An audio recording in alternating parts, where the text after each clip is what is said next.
This clip is brought to you by SaveWithConrad.com.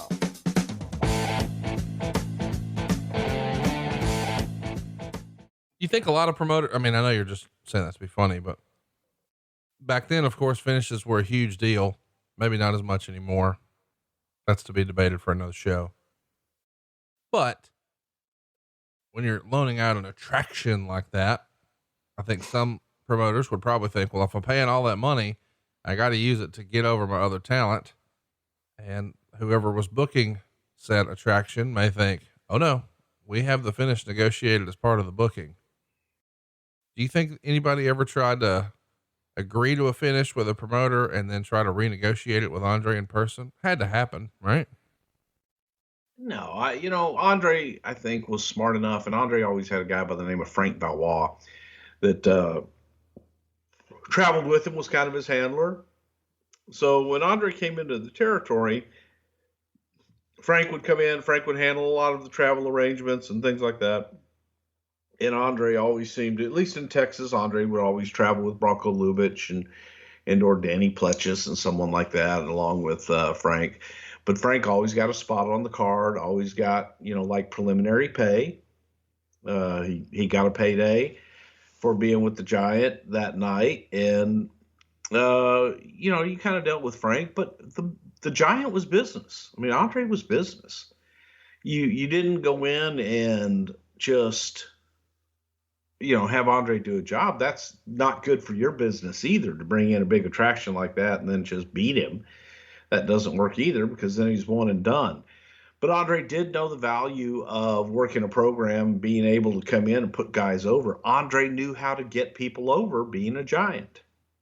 Andre would leave good, and he would always leave the territory good, in my opinion. I think that the way that the boss did business was very professional, was a good way to book an attraction. I remember Andre coming in, and we had a guy by the name of Killer Carl Krupp.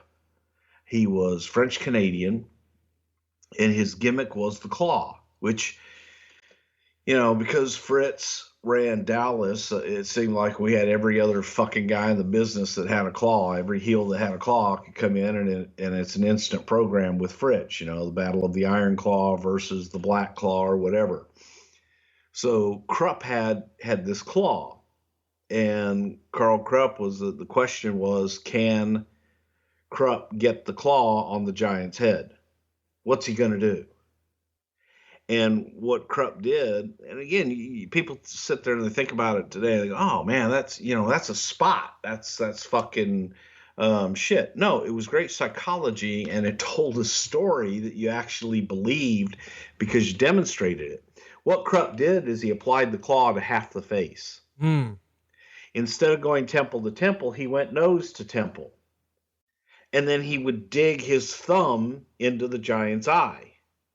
And fucking Andre would sell that son of a bitch like $1 million. And so the controversy was, is it an eye claw? Is it an eye gouge? Or is it, Krupp said, he goes, look, I just adapted my claw to do half the face, and it's so powerful that half of the claw on half of Andre's head was enough to beat him. And Andre sold that son of a bitch like crazy. But then, Andre came back with some kind of protective wear over his eye, and Krupp wasn't able to put the thumb in the eye, and Andre beat him. And they got 2 out of it. It's just, Andre worked with Harley, put Harley over. Andre would come in and he'd work with Gino and shit and have returns, because that's what you do. It was business. It wasn't, and we had a lot of gaga finishes and shit. Hey, it's Conrad Thompson. Thanks for checking out the podcast here on YouTube. Be sure to hit the subscribe button and the notifications bell so you get a notice anytime we upload some new content.